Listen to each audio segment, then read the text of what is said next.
So in the midst of all these team previews, I forgot the Clippers existed apparently, and I've talked about, when they made the move and all that stuff, but just looking at where the Western Conference is at now and where we project the Clippers to be, what is stopping these guys from being the best team in the league, right? Well, I think the biggest thing is with how good Kawhi and PG are, you look at mainly the Lakers and you would say to yourself, well, they're not LeBron and AD. Now, you might be able to have an argument about Kawhi versus LeBron at this point in their careers, coming off of Kawhi's playoff run and how the season tapered off for LeBron. But, number one, I don't know if you're confidently saying Kawhi is better than LeBron at this point. Number two, you're definitely not saying that Paul George is better than Anthony Davis. So I guess that could be your one hang-up with just crowning the Clippers, because, if we compare the Clippers roster to the Lakers, I think the Clippers roster is definitely better. I mean, Lou Williams is a number 3 guy. That's pretty wild. And then between Shamet, who played important playoff minutes as a rookie, and then the role players between Montrezl Harrell and Beverly and JaMychal Green and whoever else, it's all just there for the Clippers, right? Whereas with the Lakers, we're all pretty much like, Kuzma's got to be pretty damn good for them, and there's still questions about the center position. Is Anthony Davis going to play center? All that stuff. Rondo and Bradley haven't been very good for a bit here, and we're hoping Caruso can really step up for them, but you can eventually just come back to LeBron and AD, or just LeBron and AD, right? And when you look at other teams in the West, I mean, the only other guy who I guess you could get into a discussion about if he's better than Kawhi would be James Harden. Well, there is, of course, Steph, but the Warriors are kind of up in the air because of Klay's health. But even so, if you want to say the Warriors can still be in the finals, if they can just be maybe the 4th seed once Klay comes back, I'm not going to scoff at that idea. I think it's a tough thing to really buy into, but I don't think it's impossible either. The case for the Clippers just having Kawhi and PG, at least for me, it does make me think they're better than most of the teams in the West. Potentially still all of them. But I don't know. I don't have a stone cold opinion on who the best team in the Western Conference is, really.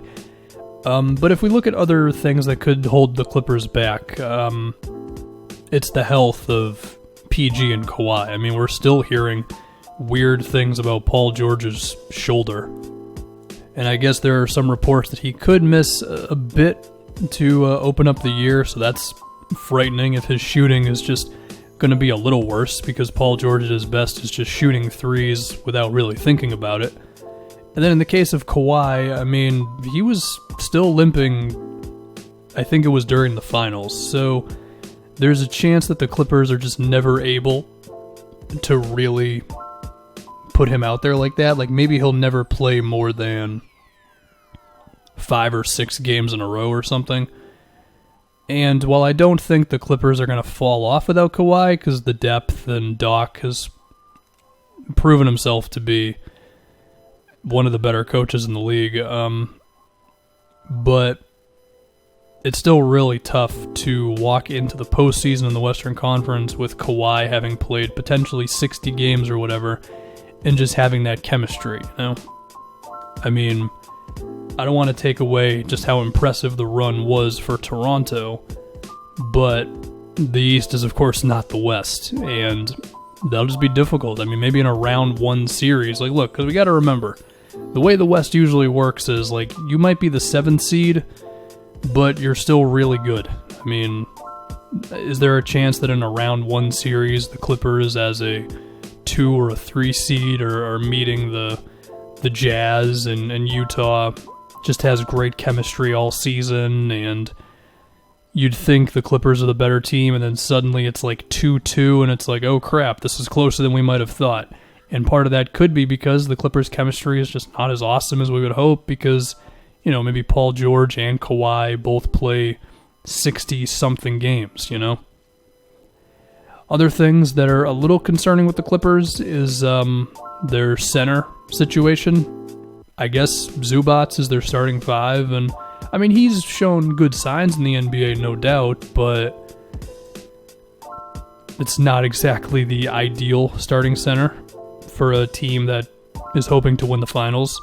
Now, the argument against that is you just might not need a great center. Like, if your perimeter play is good enough and your center just doesn't suck, then that could be enough, especially because I'm assuming we're going to see like JaMychal Green at some center and Montrez, of course, and the combination of all that just could be enough to where, yeah, you never have a great center on the floor, although Montrez can occasionally be great, but the totality of it all is just like, it actually doesn't kill you in the end. That's a possibility, but I don't know, call me crazy, I guess I still have some reservations towards their center situation, especially because like if you're facing a team like the Lakers and Anthony Davis plays center in crunch time situations, which I think will happen, could be a bit of a mismatch. Granted, Anthony Davis against anybody is basically a mismatch, but you get what I'm saying. I also, and this kind of goes back to the idea of like chemistry. The one wild thing about this Clippers team is there really isn't like a very good passer on this entire roster. Now, there are guys who aren't bad, like Kawhi, PG, Lou Williams. These guys can make basic plays, and Lou is one of the better ball handlers, one of the best, really, ball handlers in the league, but I don't know, should we be like a little concerned about that one? Because you look at last season, PG, I mean, he shot more than Westbrook and he was the leading scorer, but he still wasn't the primary ball handler.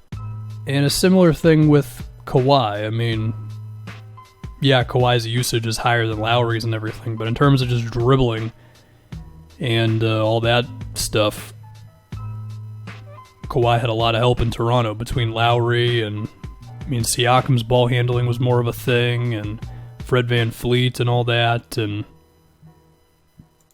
it's not even necessarily the ball handling, but it's more so what I said, like just the playmaking. Like, is there a world in which the Clippers offense does not look as good as we might think in some tough playoff series against a good defensive team, where, yeah, the shot making is there, and there's a chance that trumps everything else, but I don't know, like maybe there's going to, I mean, it's not a maybe, there will be a team, or probably multiple teams, that are going to make the Clippers go to their plan B and plan C on offense, right? And I just want to see if their lack of natural playmakers hurts them there. It might not, because maybe Kawhi and PG and Lou Williams just hit so many jumpers it doesn't matter. But I don't know. I think that could just be interesting. I mean, you compare that to, I mean, Houston's got two of the best passers in the league now. LeBron is, of course, LeBron with the Lakers. Jokic with the Nuggets. Dame's assist numbers are not crazy, but I still think of him as a much better natural playmaker than anybody on this Clippers team. So maybe I'm reading too much into that, but maybe there is something to that at the same time. I don't know. I mean, again, I don't confidently have a pick in the Western Conference in terms of like going to the finals. Some of that is because, of course, health is just going to have to play a part in all this, as it always does. But I do... Part of me always just keeps going back to the Lakers. The idea of it's Anthony Davis and LeBron James, and that's good enough. Maybe that's the case, I don't know. But the Clippers are definitely... they're definitely going to be there.